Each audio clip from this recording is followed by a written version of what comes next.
Halo, assalamualaikum warahmatullahi wabarakatuh. Kembali lagi bersama channel kami. Kali ini kita membahas tentang keadaan Sirah Nabawi orang-orang Arab, keadaan orang Arab.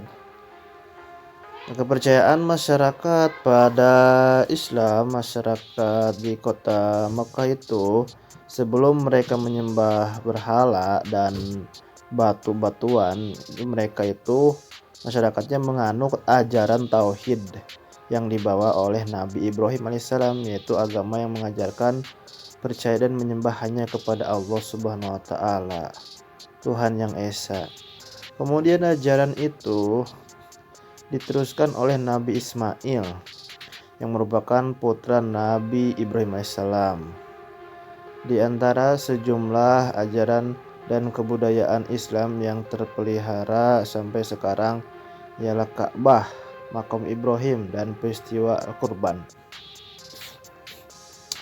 Setelah Nabi Ismail wafat, maka terjadilah keterputusan risalahnya yang akhirnya mereka menyembah selain kepada Allah Subhanahu wa taala. Nah, dalam perpindahan kepercayaan ini bermula ketika salah satu pembesar suku Khuza'ah bernama Amir bin Lu'ay al-Khuzai pergi ke Syam, ke Syria. Di kota itu dia melihat penduduk kota Syam melakukan ibadah dengan menyembah berhala, patung-patung ya. Melihat tata cara peribadatan yang berbeda dengan mereka dan masyarakat Mekah pada umumnya, maka Amir tertarik untuk mempelajari dan mempraktekannya. Untuk keperluan ibadah tersebut, Amir bin Lu'ay meminta sebuah berhala dari suku Amalikoh sebagai kenang-kenangan dan akan dijadikan alat perantara dalam peribadatan masyarakat Mekah guna mendekatkan diri pada Tuhannya. Berhala yang dibawa Amr diberi nama Hubal dan diletakkan di Ka'bah. Berhala Hubal ini menjadi pemimpin berhala lainnya seperti Lata, Uzza, dan Manat. Nah, ini awal mula menyembah berhala orang-orang Arab dulu, diberi nama ini berhalanya Hubal. Kemudian Amr bin Lu'ay ini mengajarkan kepada masyarakat Mekah tentang tata cara menyembah berhala. Bagaimana cara-cara menyembah berhala? Nah, itu diajarkan oleh Amr bin Lu'ay sebagaimana dia belajar di Syam, sehingga masyarakat meyakini bahwa berhala adalah perantara untuk mendekatkan diri pada Tuhannya. Selain berhala-berhala tersebut, mereka membuat juga berhala-berhala lainnya sehingga mencapai jumlahnya 360 berhala yang diletakkan mengelilingi Ka'bah, dan mulailah kepercayaan masuk ke masyarakat Mesir dan kota Mekah menjadi pusat penyembahan berhala. Pada saat musim haji, banyak masyarakat dari bangsa Arab yang berziarah ke Mekah dan melihat berhala-berhala di sekitar Ka'bah. Mereka juga bertanya tentang alasan menyembah berhala. Para pembesar-pembesar menjawab bahwa berhala-berhala tersebut merupakan perantara dalam penyembahan dan mendekatkan diri kepada Tuhannya. Setelah itu, mereka pulang ke daerah asalnya dan meniru tata cara ibadah masyarakat Mekah. Mulailah kepercayaan baru menyebar di negeri Jazirah Arab. Dan Imam Bukhari meriwayatkan sebuah hadis dengan sanad dari Ibnu Abbas yang berbunyi, patung-patung yang ada pada zaman Nabi Nuh alaihissalam merupakan patung-patung yang disembah pula kalangan bangsa Arab setelah itu. Adapun Wud adalah berhala yang disembah oleh suku Kaid di Daumatul Jandal. Suwa adalah sesembahan Huzail. Yaghus, sesembahan suku Murad, kemudian berpindah ke Bani Gotifdi. di lereng bukit yang terletak di kota Saba. Adapun Ya'uq adalah sesembahan suku Hamdan. Kemudian Nasr sesembahan Himyar dan keluarga Zikila. Pada nama-nama itu adalah orang-orang saleh di zaman Nabi Nuh alaihissalam. Setelah orang saleh tersebut wafat, disitulah setan membisikkan kaum yang saleh supaya dibuat patung-patung mereka di tempat-tempat pertemuan dan menemaninya sesuai dengan nama-nama mereka. Patung-patung itu tidak disembah sebelumnya. Di orang-orang saleh tersebut itu meninggal dunia dan ilmunya telah hilang. Dari situlah penyembahan terhadap berhala-berhala dimulai. Tata cara peribadatan mereka dalam menyembah berhala yaitu pertama, berdiam di sisi berhala, berlindung kepadanya, memuji dan meminta pertolongan kepadanya. Masyarakat Arab Quraisy berkeyakinan bahwa berhala tersebut dapat meminta syafaat dan pertolongan pada mereka.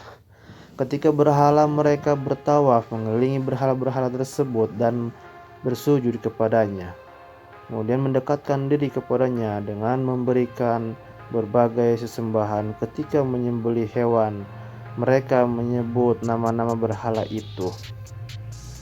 Masyarakat di kota Mekah atas penyimpangan ajaran tauhid yang telah diajarkan oleh Nabi Ibrahim dan diteruskan oleh Nabi Ismail alaihissalam, itu disebutlah masa jahiliyah.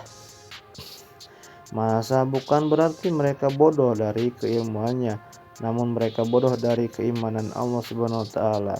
Seperti tuntunan yang sudah diajarkan oleh Nabi Ibrahim alaihissalam. Faktor-faktor penyebab penyimpangan: adanya kebutuhan terhadap Tuhan yang selalu bersama mereka, terutama saat mereka membutuhkan. Kecenderungan yang kuat mengagungkan leluhur yang telah berjasa, terutama kepada kabilah nenek moyang mereka. Rasa takut yang kuat menghadapi kekuatan alam yang menimbulkan bencana mendorong mereka mencari kekuatan dari luar Tuhan. Di samping kepercayaan tersebut, menyembah berhala seperti di atas menurut Lapidus yaitu dan Mubarakfuri itu terdapat agama lain yang juga dianut masyarakat Arab, seperti agama Nasrani, Majusi, Yahudi, dan Sabai.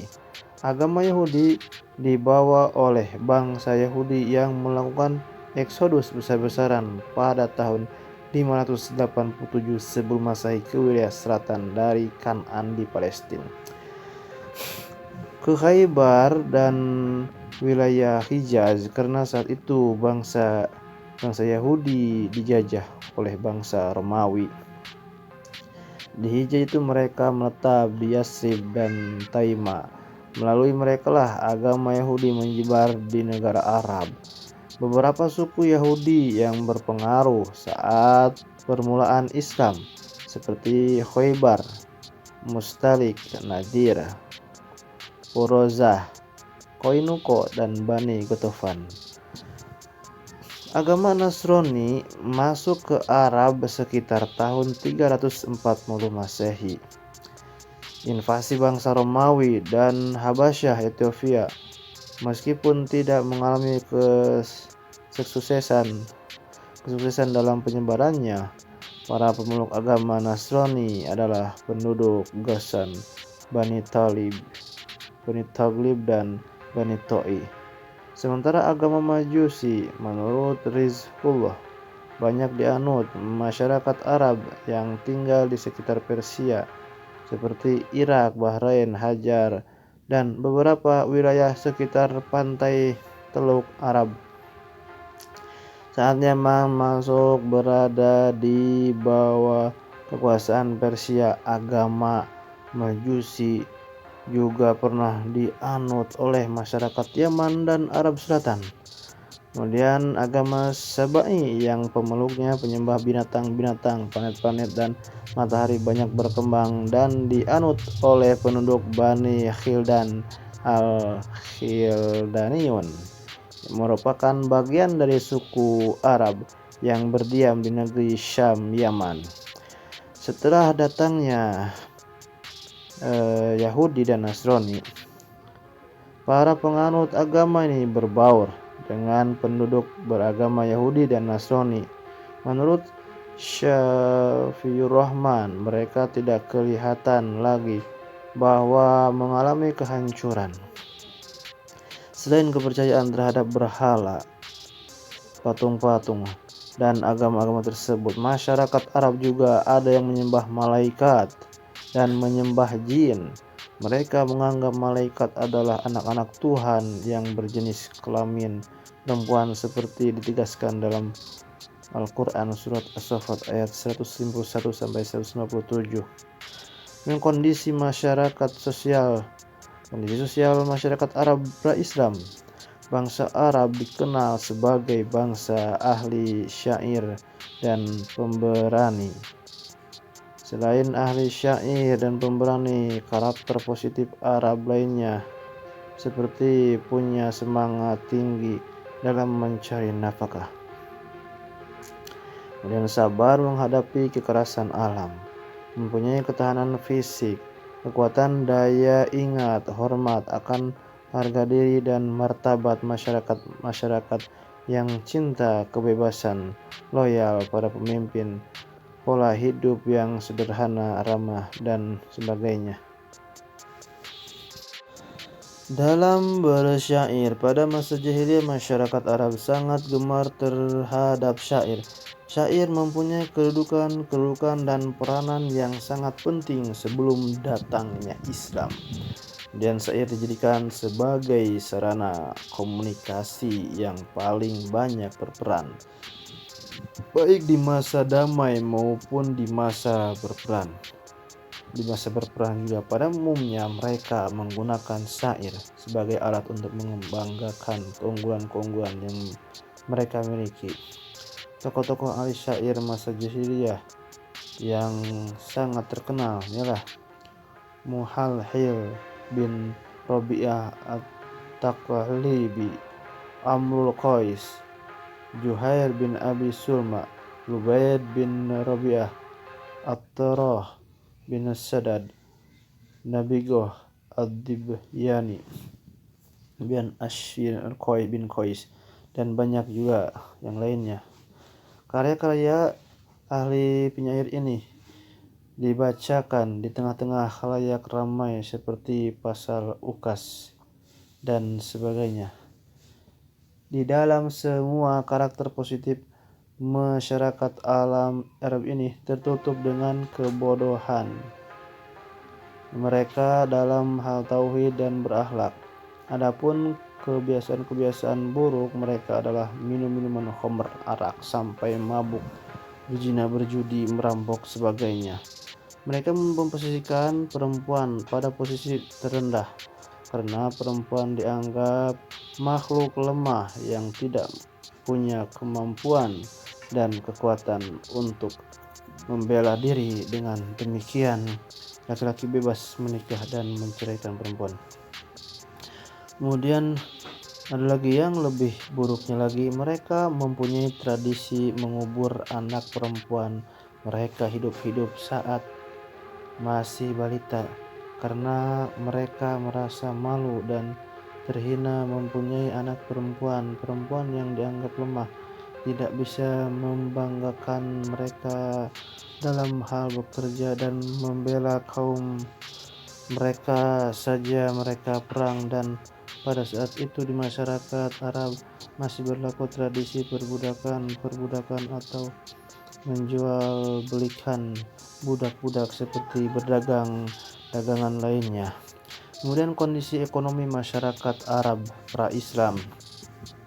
Kondisi ekonomi orang-orang Arab saat sebelum datangnya Islam sudah maju karena sebagian besar mereka berniaga. Perdagangan merupakan mata pencaharian mereka. Meskipun ada juga yang bertani dan beternak, bagi orang Arab Baduy peternakan menjadi sumber utama kehidupan mereka. Mereka berpindah-pindah guna keperluan menggiring ternak-ternak mereka ke suatu wilayah yang sedang hujan dan subur. Kehidupan mereka menjadi berpindah-pindah dari suatu daerah ke daerah lain atau disebut nomaden. Nah, dari hewan ternak mereka bisa mengkonsumsi daging, minuman, susu, serta membuat pakaian dari bulu domba. Tatkala kebutuhan mereka terpenuhi, mereka menjual beberapa ternaknya kepada orang lain. Orang kaya itu di kalangan mereka adalah orang yang memiliki hewan ternak yang sangat banyak untuk mengurusi ternaknya, sehingga mereka mempekerjakan beberapa orang untuk mengembalanya. Sedangkan masyarakat perkotaan sebagian menjadikan peternakan sebagai sumber kehidupan mereka dan sebagian menggantungkan kehidupan mereka dari pertanian. Bagi mereka yang menggantungkan hidupnya dari peternakan, ada yang menjadi pengembala ternaknya sendiri, ada juga yang mengembalakan ternak orang lain. Seperti Nabi Muhammad SAW ketika tinggal di suku Bani Sa'ad, beliau mengembala kambing milik orang kaya. Juga halnya Sayyidina Umar bin Khattab radhiyallahu dan Ibnu Mas'ud dan lainnya. Sedangkan masyarakat orang-orang Arab perkotaan yang menjadikan pertanian sebagai sumber kehidupan mereka adalah masyarakat yang mendiami daerah-daerah yang subur seperti Taif, Yaman, Madinah, Najd, Khaybar dan lainnya. Mereka hanya mengandalkan hasil dari pertanian dan peternakan saja. Mayoritas mereka memilih perniagaan sebagai mata pencariannya. Khususnya penduduk Mekah, mereka mempunyai pusat perniagaan yang istimewa. Dalam pandangan orang-orang penduduk Mekah memiliki kedudukan orang istimewa karena mereka adalah penduduk negeri haram Mekah. Orang-orang Arab lain tidak berani mengganggu perniagaan mereka. Allah SWT menjadikan mereka menjadi tanah yang suci dan aman. Kemudian firman Allah SWT dalam Quran surat Al-Ankabut ayat 67 yang artinya, dan apakah mereka tidak memperhatikan bahwa sesungguhnya kami telah menjadikan negeri mereka tanah suci yang aman, sedang manusia sekitarnya merampok, maka mengapa sesudah nyata keberanian mereka masih percaya kepada yang batil dan ingkar kepada nikmat Allah Subhanahu wa taala. Di antara penduduk orang-orang Mekah yang memegang peranan penting dalam perniagaan di Jazirah Arab itu adalah suku Quraisy. Pengalaman berniaga ini didapati dari orang-orang Yaman yang berpindah ke Mekah, karena orang-orang Yaman dikenal punya keahlian di bidang perniagaan. Selain itu, orang-orang Mekah kota Mekah ini menjadi kota tempat orang-orang Arab yang berziarah guna melaksanakan ibadah haji, karena Ka'bah berada di kota Mekah yang mana selalu diziarahi setiap tahun setiap mereka melaksanakan ibadah haji.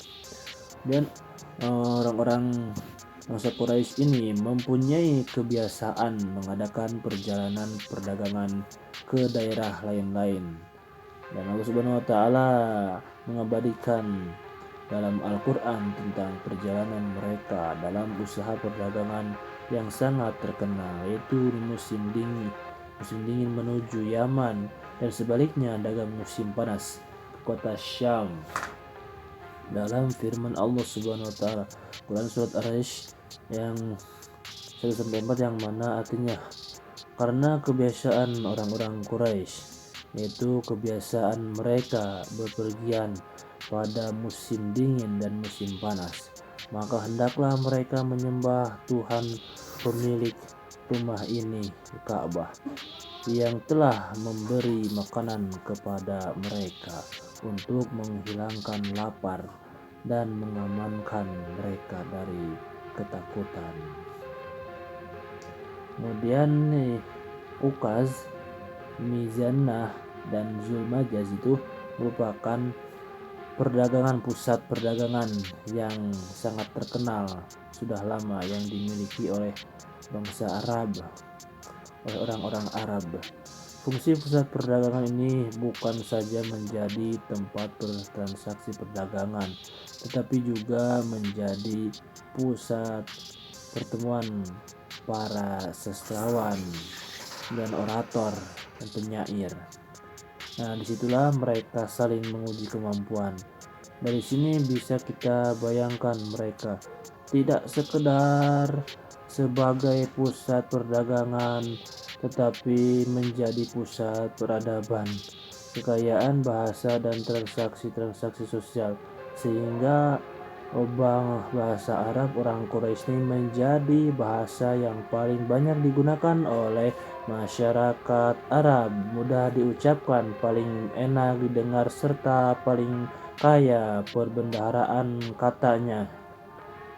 Dalam hal ekonomi, riba sudah menjadi tradisi dan lazim dipraktikkan oleh masyarakat Arab, termasuk mereka sebagai pusat perdagangan sudah terpengaruhi sistem riba.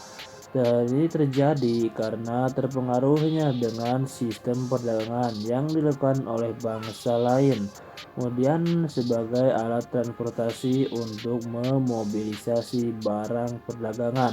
Mereka menggunakan unta-unta sebagai alat transportasi yang bisa diandalkan. Unta dianggap sebagai perahu padang pasir. Unta itu merupakan hewan yang menakjubkan yang memiliki kekuatan tangguh, mampu menahan haus dan mampu menempuh perjalanan yang jauh. Unta-unta ini membawa dagangan dari satu negeri ke negeri lainnya untuk diperjualbelikan. Kemudian kondisi politik masyarakat Arab pra-Islam. Sebelum Islam datang, bangsa Arab ini dipengaruhi oleh tiga kekuatan politik, yaitu Kekaisaran Bizantium, Kekaisaran Persia, dan memeluk agama Zoroaster, serta dinasti Himyar yang juga berkuasa di Arab bagian selatan. Kondisi politik Jazirah Arab dipengaruhi oleh dua hal, yaitu pertama, interaksi dunia Arab dengan Kekaisaran Bizantium dan Persia. Kemudian yang kedua, persaingan antara Yahudi dan Zoroaster. Kekaisaran Bizantium atau disebut juga dengan Kekaisaran Romawi Timur ini berpusat di Konstantinopel, yang mana dikuasai oleh kaisar-kaisar merupakan pengganti Kaisar Romawi kuno setelah runtuhnya Kekaisaran Romawi Barat pada abad ke-7. Di sini imperium ini telah meliputi Asia. Imperium ini telah meliputi Asia Kecil, Syria, Mesir, dan juga sebagai daerah Italia, serta sejumlah wilayah pesisir di Afrika. Kekaisaran Persia adalah Kekaisaran Persia pra-Islam terakhir dipimpin oleh dinasti Sasania atau disebut Sasanid, yang mana mempunyai wilayah Irak, Iran, Armenia, Afghanistan, Turki bagian timur, dan sebagian India, kemudian Suriah, Pakistan, Kaukasia, Asia Tengah, dan Arabia. Nah, bangsa Arab terdiri dari beberapa suku yang sangat cukup fanatik ya, dan yang berlebihan dan loyal pada pemimpin suku. Tidak jarang peperangan terjadi antara suku seperti Perang Fujar yang terjadi 15 tahun sebelum Rasul diutus. Perang Fujar merupakan perang saudara yang terjadi beberapa kali. Yang pertama itu perang antara suku Kinanah dan Hawazan. kemudian suku Quraisy dan Hawazan, serta suku Kinanah dan Hawazan lagi. Kemudian di Jazirah Arab ini juga ada beberapa kerajaan yang pernah ada, di antaranya Kerajaan Kindah tahun 480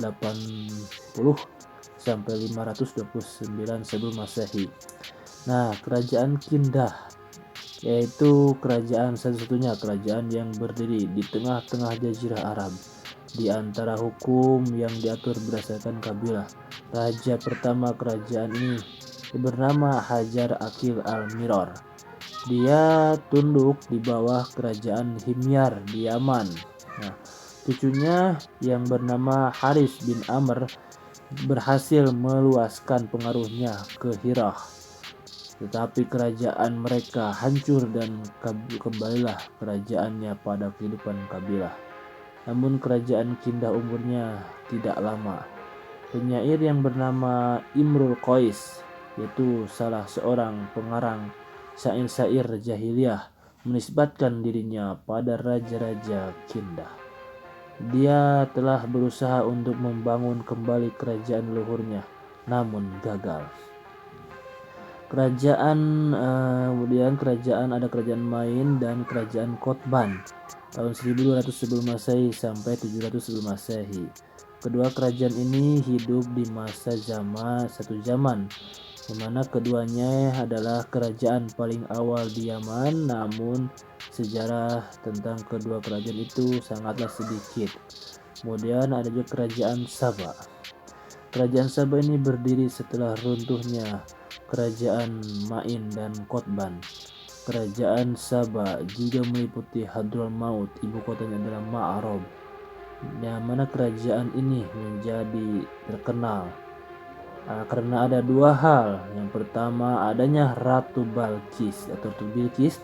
Kisah tentang ratu ini dengan Nabi Sulaiman disebutkan dalam surat An-Naml. Kedua, bendungan Ma'rab yang besar.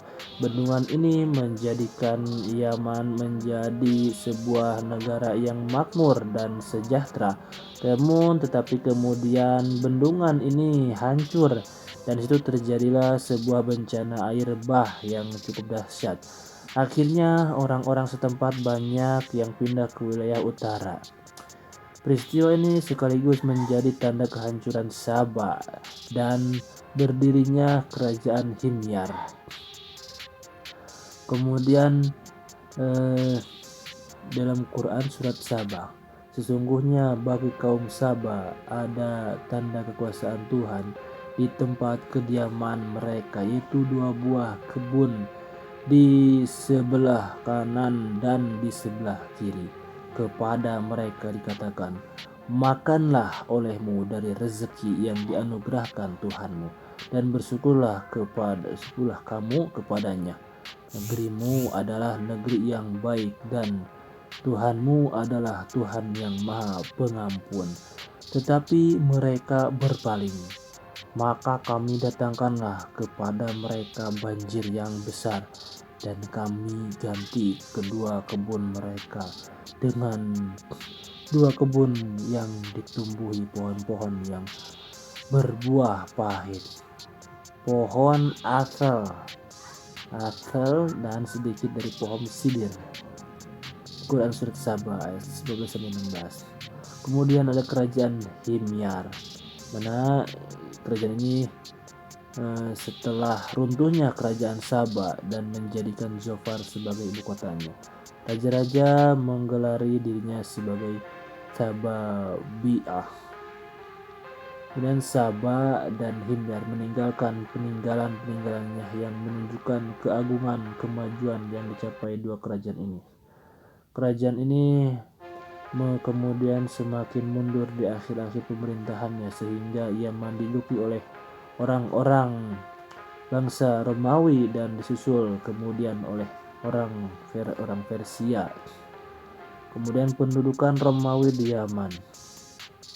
Dunuwas, Raja Himyar, yang mana itu memeluk agama Yahudi, memberi pilihan kepada orang-orang Masehi Najran antara memeluk agama Yahudi atau mereka harus mati. Ternyata mereka lebih baik memiliki mati daripada dipaksa harus memeluk agama Yahudi. Maka dia segera menggali parit dan mereka dibakar di dalam parit itu. Hal ini diabadikan dalam Al-Quran surat Al-Buruj ayat 4-6, yang mana artinya binasalah orang-orang yang membuat parit, yaitu para pembesar Najran di Yaman yang berapi, yang mempunyai kayu bakar ketika mereka duduk di sekitarnya. Quran surat Buruj ayat 4-6. Kemudian sebagian mereka melarikan diri dan meminta bantuan kepada penguasa Habasyah yang menganut agama Kristen, An-Najasyi, yang kemudian meminta bantuan pada Kaisar Romawi pelindung agama Kristen. Nah, Kaisar kemudian mengirimkan kapal perang dan senjata, maka Najasyi mampu menaklukkan kota Yaman berkat komandannya yang bernama Arbat. Saat itu seseorang pembantu dekatnya yang bernama Abraha melakukan pemberontakan dan akhirnya membunuhnya. Maka jadilah Abraha penguasa di Yaman. Peristiwa ini terjadi pada saat hidupnya Abdul Muthalib bin Hashim, kakek Rasulullah SAW. Pendudukan orang-orang Persia atas Yaman. Salah seorang anak Raja Himyar yang bernama Syaif bin Yazan melarikan ke Persia, dirinya ke Persia, meminta bantuan kepada orang-orang Persia untuk mengeluarkan orang-orang Habasyah dari negerinya. Kemudian maka mereka pun bergerak dan mampu mengalahkan orang-orang Romawi. Kisra Persia memerintahkan agar mengangkat Syaif sebagai raja untuk seluruh Yaman. Setelah Syaif terbunuh, Kisra mengirim Wahruz menjadi penguasa di Yaman dan tunduk di bawah pemerintahan Persia.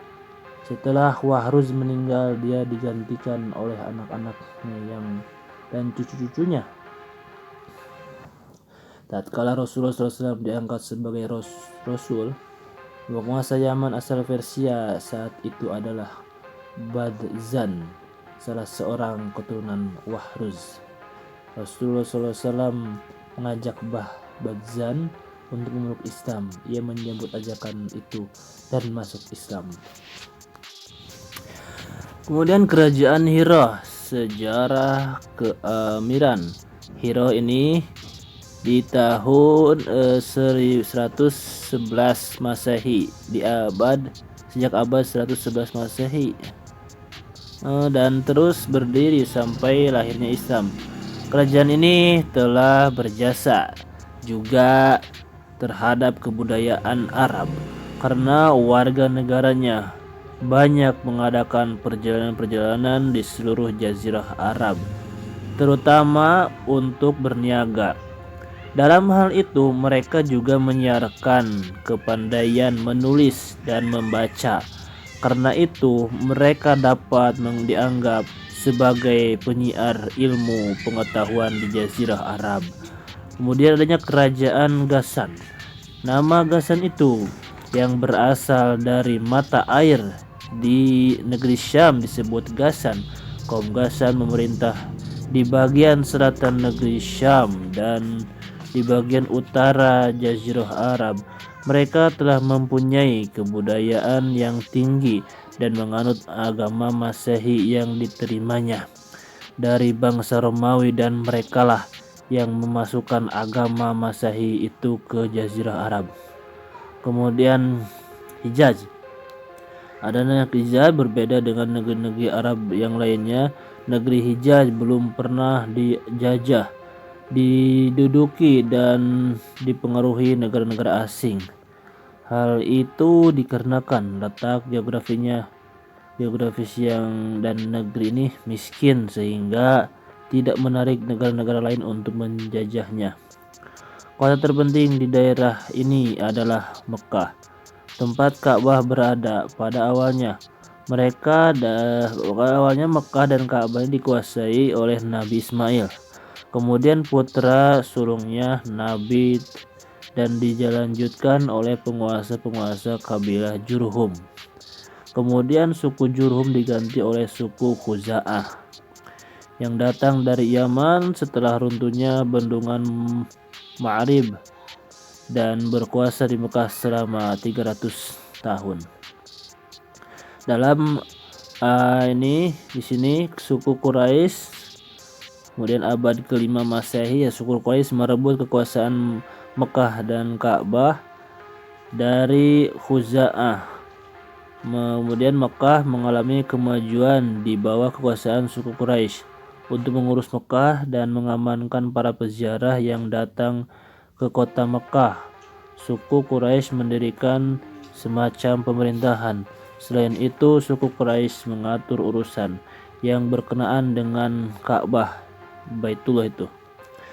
Kemudian ada juga 10 jabatan tinggi yang dibagikan kepada kabilah dari suku Quraisy, yaitu Hijabah, penjara kunci Ka'bah, kemudian Siyaqah, penjara air mata Jam-Jam, kemudian Diyat, kekuasaan hakim sipil dan kriminal, Sifaroh, kuasa usaha negara atau duta, Liwa, jabatan ketentaraan, Rifadoh, pengurus pajak bagi fakir miskin, Nadwah, jabatan ketua dewan, Khaiman, pengurus balai musyawarah, Khazinah, jabatan administrasi keuangan, Azlim, penjaga paham peramal untuk mengetahui pendapat para dewa-dewa.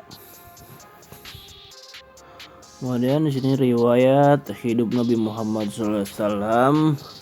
Nabi Muhammad SAW lahir pada tanggal 12 Rabiul Awal tahun Gajah yang bertepatan dengan 20 April 571 Masehi. Ayahnya bernama Abdullah bin Abdul Muthalib dan ibunya bernama Aminah binti Wahab. Nasab bapak dan ibu beliau bertemu pada datuk beliau yang bernama Kilab. Jika yang dirunut silsilah ini sampai ke atasnya itu nasab berakhir pada Nabi Ismail bin Ibrahim, bapak orang Arab al-Musta'ribah.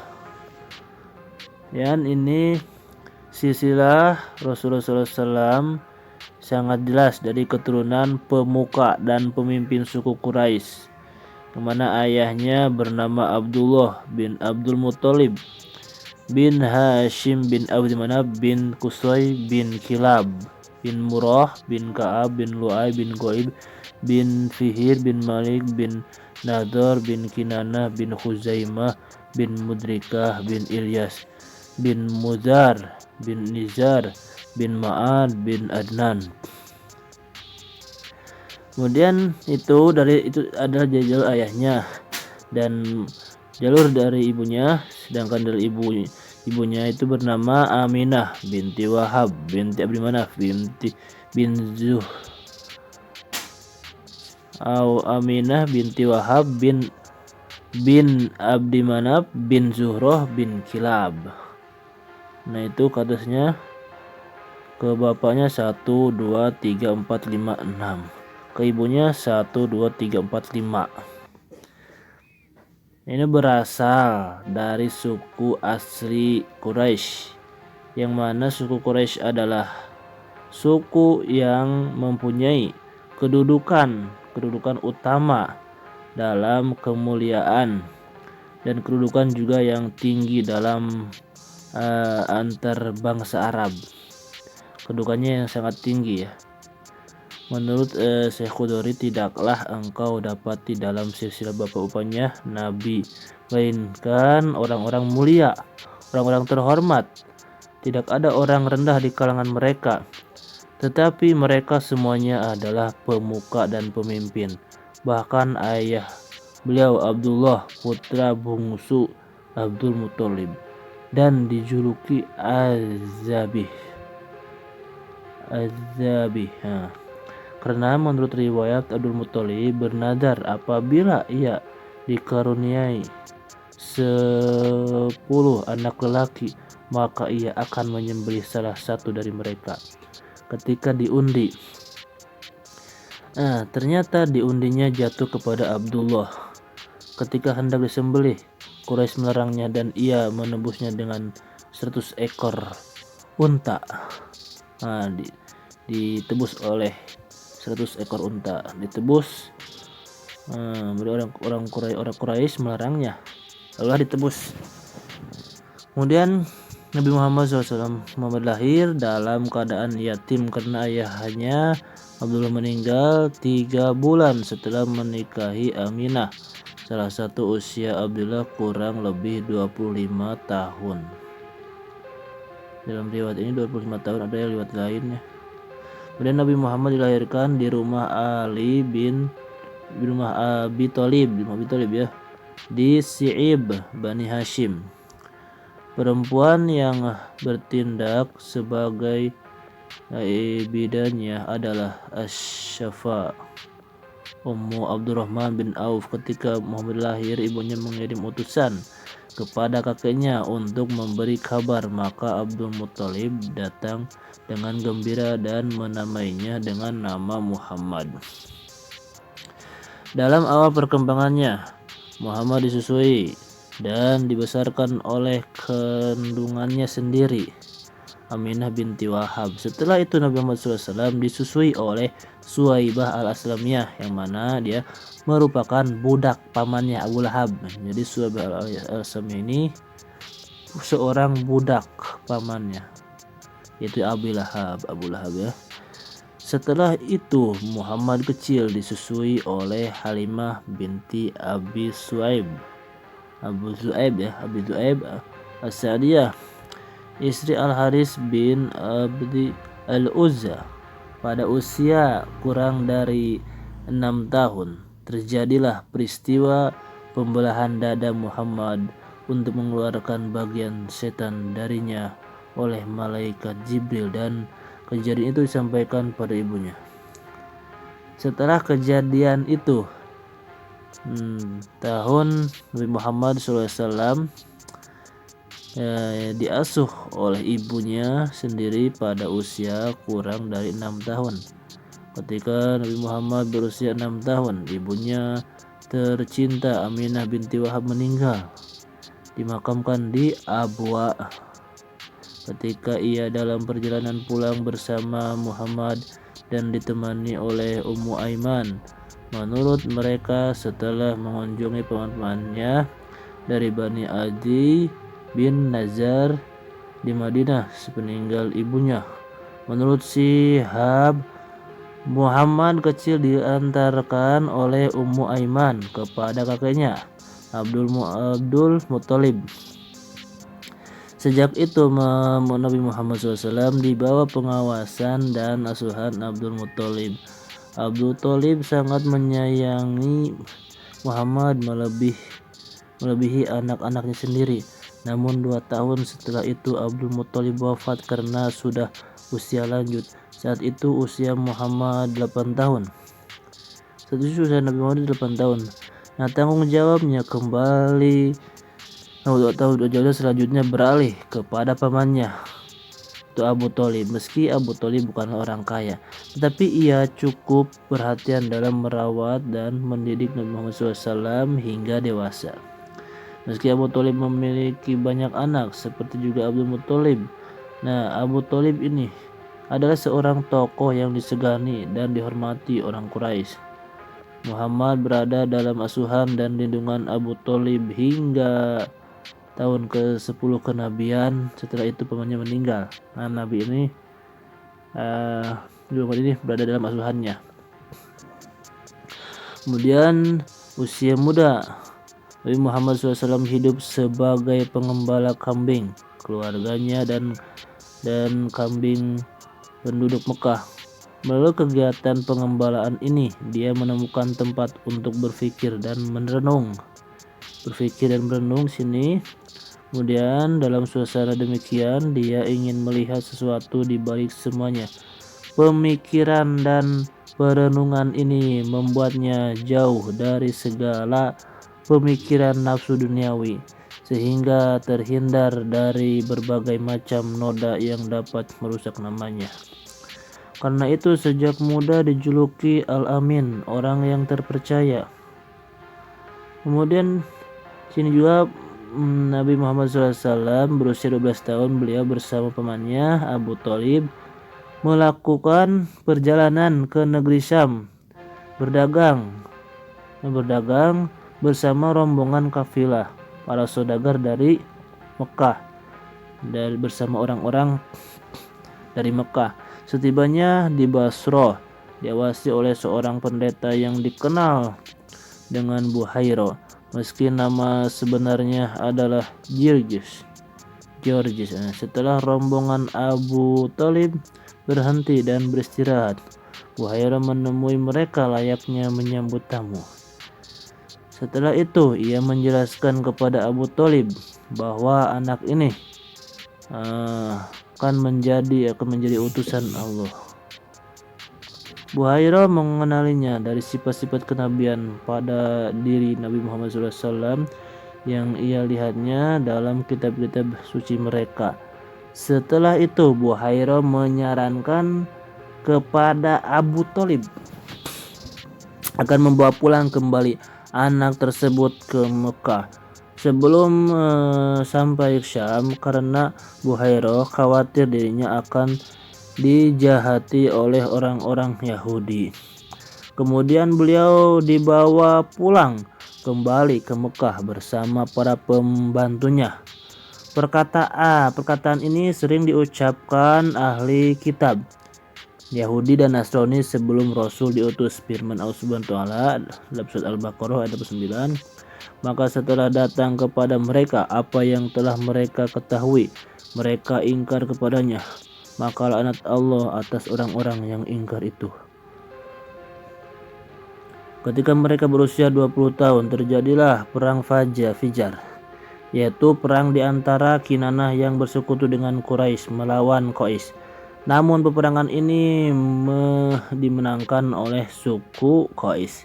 Peperangan Fijar ini terjadi beberapa kali.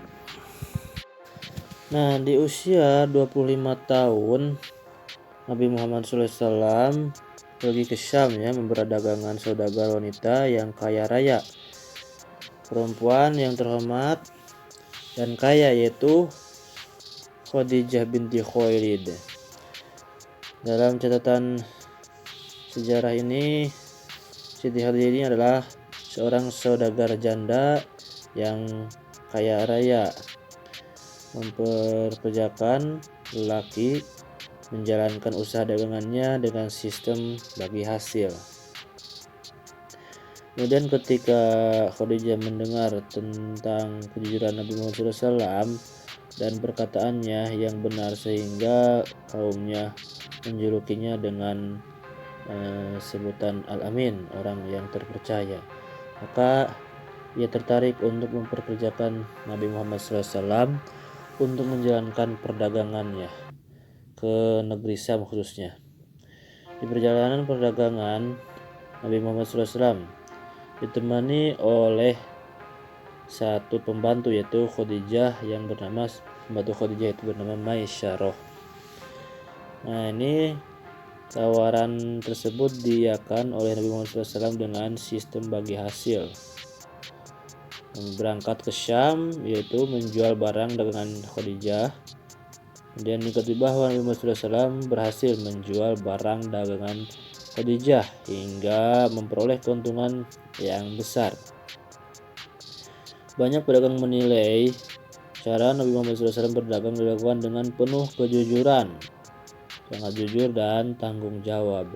Setelah terdengarnya cerita-cerita yang ada pada Nabi Muhammad SAW, pada diri Nabi Muhammad SAW, mulai dari sifat sikapnya, tutur katanya, hingga kesaksiannya yang banyak pihak mengenai kejujurannya dan keutamaannya Nabi Muhammad, maka kemudian Khadijah ini melamar melamar Nabi Muhammad SAW saat usia 25 tahun, sedangkan Khadijah berumur 40 tahun.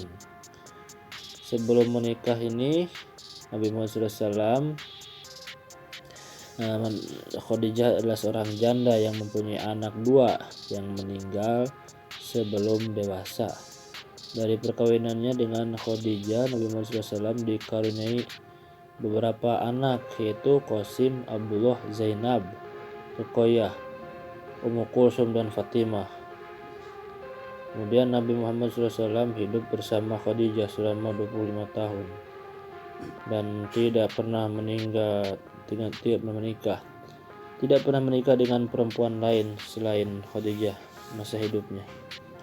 Sebuah kejadian penting yang perlu dicontoh sebagai tindak bijak dari seorang Nabi Muhammad SAW. Usia 35 tahun, datanglah banjir bandang di Mekah sehingga merusak dinding Ka'bah. Orang-orang Quraisy bermaksud merenovasi Ka'bah dengan merobohkan Ka'bah dulu yang meninggalnya dan membangun atap.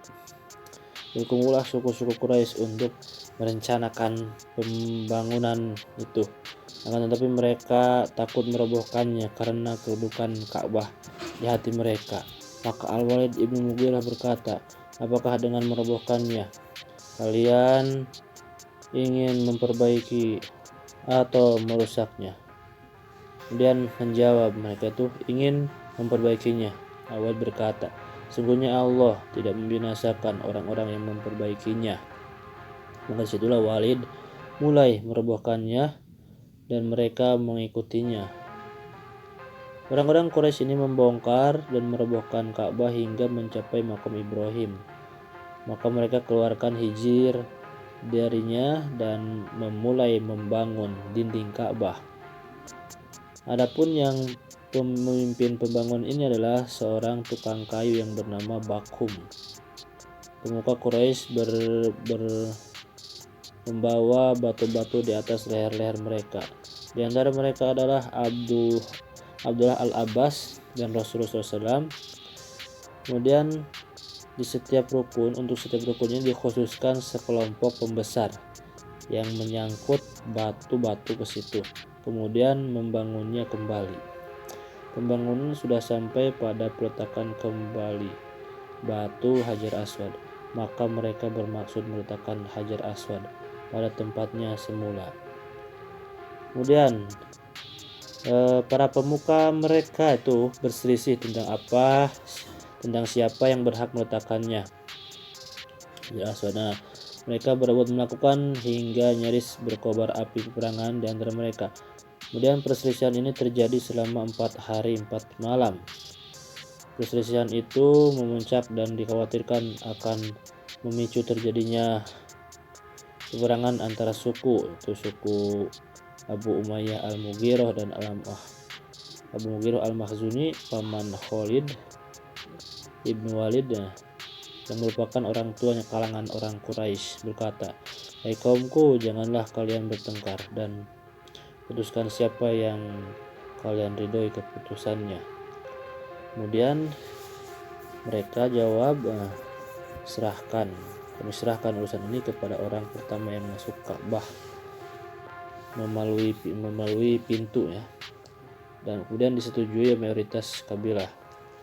Mereka puas setelah mengetahui ternyata yang masuk itu adalah Nabi Muhammad SAW yang masuk pertama ke masjid. Berkata, kami setuju dengan Muhammad SAW Al-Amin. Nah, disitu menyelesaikan perselisihan, Nabi Muhammad menggelar sorban. Beliau mengambil Hajar Aswad dengan kedua tangannya di tengah-tengah sorban tersebut. Kemudian meminta untuk kepada kabilah suku yang berselisih untuk mengangkat dan membawa ke tempat peletakannya Hajar Aswad. Setelah sampai pada tempat semula, lalu beliau sendiri yang mengambil dan meletakkan pada tempat semula. Nabi Muhammad SAW menyelesaikan masalah konflik tersebut, membuat orang-orang Quraisy akan kebijakannya dalam meredam konflik yang hampir menimbulkan pertumpahan darah. Itu betapa Muhammad mempunyai jiwa yang bijak dalam memimpin dan mengatasi persoalan sosial.